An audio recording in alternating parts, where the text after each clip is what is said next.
భారతదేశంలో కార్మికులు, రైతులు, వ్యవసాయ కూలీలు కలిసికట్టుగా ఐక్యంగా ఆనాటి ప్రభుత్వం యొక్క విధానాలని నిరసిస్తూ ఐక్య ఉద్యమాలకి శ్రీకారం చుట్టారు. 1982 జనవరి 19 కార్మికులకి తమ శ్రమకి చెమట చుక్కలకి సరైనటువంటి ప్రతిఫలం ఉండాలని, రైతాంగానికి గిట్టుబాటు ధర కావాలని, శ్రమకు తగినటువంటి ఫలితం ఇవ్వాలని, ప్రజల మీద భారాలు తగ్గించాలని, ఈ ప్రభుత్వ విధానాలు భారతదేశ ప్రజలకి, మెజార్టీ ప్రజలకు అనుకూలంగా ఉండాలని చెప్పి పెద్ద ఎత్తున 1982 జనవరి 19న దేశంలో ఆందోళనలు, హర్తాలు, సమ్మెలు, పోరాటాలు వెల్లువ జరిగినటువంటి కాలం అది. 1982 జనవరి 19వ తారీఖున పాలక వర్గాల యొక్క విధానాలని ప్రకటిస్తూ భారతదేశంలో కార్మిక సంఘాలు మొట్టమొదటి సమ్మెని, సార్వత్రిక సమ్మెని, దేశవ్యాప్త సమ్మెని నిర్వహించారు. ఆ సమ్మెకి రైతులు, వ్యవసాయ కూలీలు సంఘీవం మద్దతునిచ్చారు. రైతులు, వ్యవసాయ కార్మికుల సహకారంతో భారతదేశంలో 1982లో జరిగినటువంటి మొట్టమొదటి సమ్మె విజయవంతమైంది. ఆ సమ్మెకి ప్రిపరేషన్గా దేశవ్యాప్తంగా జరుగుతున్నటువంటి కార్మికుల్ని సన్నద్ధం చేస్తున్నటువంటి, ప్రజల్ని చైతన్యపరుస్తున్నటువంటి కార్యక్రమాల మీద అనేకమైనటువంటి నిర్బంధాన్ని ఆనాటి ప్రభుత్వం, పాలకవర్గాలు, పోలీసుల్ని ఉసుగొల్పి ఆ పోరాటాన్ని అడ్డుకోవాలనేటువంటి ప్రయత్నాలు చేశారు. జనవరి 19వ తారీఖు 1982 సంవత్సరంలో సమ్మె రోజు దేశవ్యాప్తంగా జరుగుతున్నటువంటి హర్తాళ్ళు, సమ్మెలు, ప్రదర్శనల మీద పోలీసులు నిర్బంధాన్ని ప్రయోగించి కేసులు పెట్టి వేలాది మందిని జైల్లో నిర్బంధించారు. తమిళనాడు రాష్ట్రంలో సమ్మెలో పాల్గొని ప్రదర్శన చేస్తున్నటువంటి ప్రదర్శనకారులపై, ఉద్యమకారులపై పోలీసులు తుపాకీ గుండతో వర్షం కురిపించారు. పోలీసుల యొక్క దాష్టికానికి, దౌర్జన్యానికి, పాలక వర్గాల యొక్క అధికార దహనానికి 10 మంది కార్మికులు, రైతులు, వ్యవసాయ కూలీలు ఆ సందర్భంగా ఆ పోరాటంలో అమరులయ్యారు.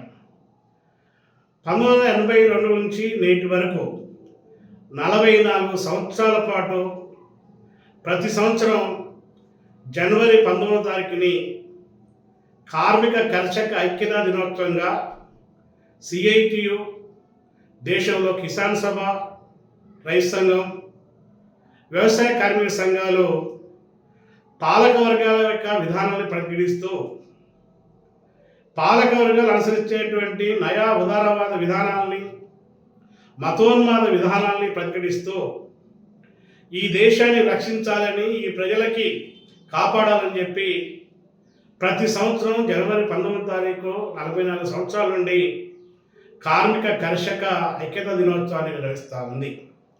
ఈ సంవత్సరం కూడా 2026 జనవరి 19వ తారీఖున దేశవ్యాప్తంగా కార్మిక కర్షక మైత్రి ఈ 3 వర్గ సంఘాల ఆధ్వర్యంలో నిర్వహిస్తున్నాం.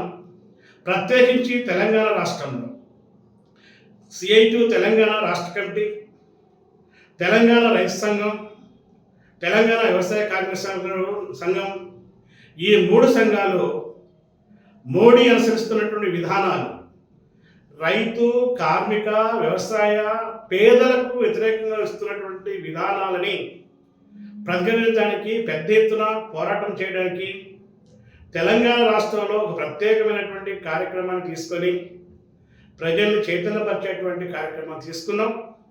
ఈసారి జరిగేటువంటి 19వ తారీఖు కార్మిక కర్షక ఐక్యత దినోత్సవానికి చాలా ప్రాముఖ్యత ఉంది, ప్రాధాన్యత ఉంది. 19వ తారీఖు జిల్లా కేంద్రాల్లో పెద్ద ఎత్తున ప్రదర్శనలు, బహిరంగ సభలు, నిరసన ప్రదర్శనలు చేయాలని చెప్పి ఈ 3 వర్గ సంఘాలు నిర్ణయం చేసినాయి.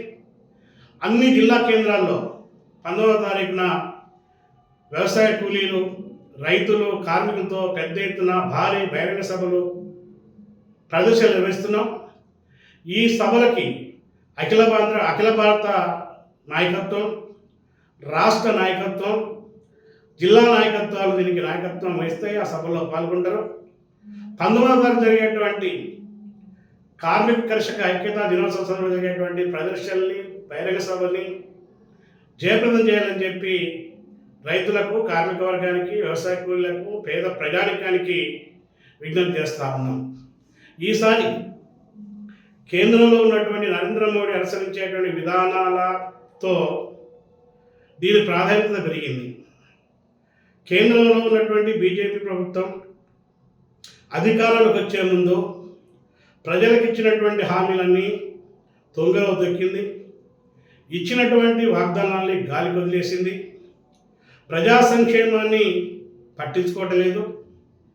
ఇచ్చినటువంటి హామీల్లో ఏ ఒక్కటి కూడా ఇవ్వడం లేదు. అదే సందర్భంగా ప్రజలకు ఇచ్చిన హామీలు ఉన్నాయి, కార్పొరేటు సంస్థలకు, కార్పొరేటులకు, విదేశీ, స్వదేశీ, బహుళజాతి సంస్థలకు ఇచ్చినటువంటి హామీలు ఉన్నాయి. బహుళజాతి సంస్థలకు, కార్పొరేట్ శక్తులకు ఇచ్చినటువంటి హామీలను ఈరోజు అమలు చేస్తున్నటువంటి పరిస్థితి ఉంది. ఈ 11 సంవత్సరాల కాలంలో నరేంద్ర మోడీ అధికారంలోకి వచ్చిన తర్వాత 16 లక్షల కోట్ల రూపాయలని కార్పొరేట్ సంస్థలకి రాయితీలు ఇచ్చారు. బ్యాంకు రుణాలు మాఫ్ చేశారు. ప్రభుత్వ రంగ సంస్థలన్నిటి కూడా పెట్టుబడిదారులకు కారుచౌకగా అమ్మేస్తున్నారు. కార్మికులు పోరాడి సాధించుకున్నటువంటి 29 కార్మిక చట్టాలు రద్దు చేసి పార్లమెంట్లో తమ బంధువులతో ఆమోదింపజేసుకున్నారు. 5 సంవత్సరాల పాటు కార్మికులు, రైతులు పోరాటం మూలంగా దాన్ని అమలు చేయకుండా ఆపారు. తాత్కాలికంగా పెట్టుబడిదారుల యొక్క ఒత్తిడికి తలొగ్గి నవంబర్ 21 తారీఖు నుంచి 4 లేబర్ కోడ్లు అమలు చేస్తానని చెప్పి నోటిఫికేషన్ జారీ చేశారు. కార్మికుడికి కనీస వేతనం లేదు, కార్మికుడు సంఘం పెట్టుకునే హక్కు లేదు, కార్మికుడికి అడిగే హక్కు లేదు. కార్మికుడు పొందుతున్నటువంటి ఇప్పుడున్నటువంటి సామాజిక భద్రత సంబంధించినటువంటి ఈ చట్టాలన్నీ ఎత్తేస్తున్నారు. పని గంటల్ని 8 గంటల నుంచి 10 గంటలకి పెంచి 12 గంటలు చేయించుకోవచ్చని చెప్తున్నారు. ఇలా కార్మికుల్ని పర్మనెంట్ ఉద్యోగులు కాకుండా, రెగ్యులర్ పద్ధతిలో కాకుండా, హైర్ అండ్ ఫైర్ సిస్టంలో ఫిక్స్డ్ టర్మ్ పద్ధతుల్లో తీసుకొచ్చి ఎప్పుడంటే అప్పుడు తొలగించడానికి నిర్ణయాలు తీసుకున్నారు. సమ్మె చేయొద్దని చెప్పి చెప్తున్నారు. యూనియన్లను రిజిస్ట్రేట్ చేస్తలేరు. చేసినటువంటి యూనియన్ల రిజిస్ట్రేషన్ రద్దు చేసేటువంటి వెసులుబాటు కల్పించేటువంటి పరిస్థితి ఉంది. ఇది దుర్మార్గం. రైతులు 365 రోజులు ఢిల్లీ సరిహద్దుల్లో పెద్ద ఎత్తున పోరాటం చేసి రైతులకు వ్యతిరేకంగా వచ్చినటువంటి 3 నల్ల చట్టాలని రద్దు చేయించుకున్నారు. ఆ రద్దు చేసేటువంటి సందర్భంగా ప్రభుత్వం రైతాంగానికి ఇచ్చినటువంటి హామీలని అమలు చేయలేదు. అదే సందర్భంగా ఇప్పుడు రైతులకు రక్షణగా ఉన్నటువంటి జాతీయ విత్తన చట్టాన్ని సవరణ చేసి ఒక బిల్లు పెట్టారు. హరిత విప్లవం సాధించినటువంటి దేశం భారతదేశం. విత్తన భాండాగారం మన భారతదేశం. రైతులు ఈరోజు పంటల్లో అభివృద్ధి సాధించి అనేక దేశాలకు ఈరోజు ఎగుమతి చేసేటువంటి స్థితిలో ఉన్నారు. వ్యవసాయాన్ని కార్పొరేటీకరణ చేయడం కోసం, వ్యవసాయాన్ని పెట్టుబడిదారులకి కట్టుబెట్టడం కోసం, రైతులని ఈరోజు కూలీలుగా మార్చడం కోసం అనేకమైనటువంటి రైతు వ్యతిరేకమైనటువంటి నిర్ణయాలు తీసుకొస్తున్నారు. అందులో భాగంగా వచ్చిందే జాతీయ విత్తన సవరణ బిల్లు. ఈ బిల్లు చాలా అత్యంత ప్రమాదకరమైనది. వామపక్షాలు పోరాడి ప్రజా ఉద్యమంతో సాధించుకున్నటువంటి పథకం గ్రామీణ ఉపాధి హామీ పథకం. ఈ గ్రామీణ ఉపాధి హామీ పథకం వల్ల గ్రామీణ ప్రాంతంలో వ్యవసాయ సీజన్ లేనప్పుడు, పనులు లేనప్పుడు అది పేదలకి అన్నం పెట్టేటువంటి పథకంగా ఉంది. ఇది ప్రజా పోరాటం, కార్మిక పోరాటం, వామపక్షాలు పార్లమెంట్లో చేసినటువంటి పోరాటం ఫలితంగా వచ్చినటువంటి చట్టం. దీని నిర్వహణ, దీని బాధ్యత అంతా కూడా కేంద్ర ప్రభుత్వాన్ని. 10% రాష్ట్ర ప్రభుత్వాలు దీంట్లో ఖర్చు బదిలిస్తే 90% ఈరోజు కేంద్రం నిధులిచ్చేది. కానీ ఆ చట్టానికి తూట్లు పొడుస్తూ ఇప్పటికే అనేక సార్లు ఉపాధి హామీ పథకం ఎత్తేయాలని చెప్పి బీజేపీ కుట్ర చేసింది.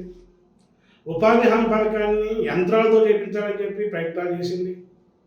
వ్యవసాయానికి ఉపాధి హామీ పథకాన్ని అనుసంధానం చేయాలని చెప్పి ప్రయత్నాలు చేసింది. వీటన్నిటిని ప్రజలు, కార్మికులు, కూలీలు, పేదలు వీటన్నిటిని కూడా ప్రతిఘటించారు. ఆ నిర్ణయాన్ని, ఆ ప్రయత్నాన్ని వెనకపట్టగలిగారు. ఇప్పుడు పేదలకు వ్యతిరేక ప్రభుత్వం పేదలకు ఈరోజు బానిసలుగా లేబర్ మార్కెట్లో వాళ్ళ శ్రమకి బేరసారాలు హక్కు లేకుండా ఉండడం కోసం, వాళ్ళు ఆకలితో మలమలాడటం కోసం ఆ పథకాన్ని పూర్తిగా ఎత్తివేయడానికి కోసం విబిజి రామ్జీ చట్టంగా తీసుకొచ్చారు. 120 రోజులు పని అని చెప్పి చెప్తున్నారు. కానీ వ్యవసాయ పని లేని రోజుల్లో పని కావాలి. ఆ సాగుతోని అసలు ఆ పథకం యొక్క మనుగడనే లేకుండా ఈరోజు ధ్వంసం చేసేటువంటి నిర్ణయాలు అందులో ఉన్నాయి. కొంతమంది పేరు మార్పు గురించి చర్చ చెబుతున్నారు. ఈరోజు గాంధీ పేరు ఇష్టం లేక, లేకపోతే పేరు రామ్ అనేటువంటి పేరు తీసుకురావడానికి కోసం గాంధీని హత్య చేసినటువంటి నాథురామ్ గాడ్సే పేరు స్మరించే పద్ధతులు ఇక్కడ వస్తుందని చెప్పి కొందరు చెప్తున్నారు.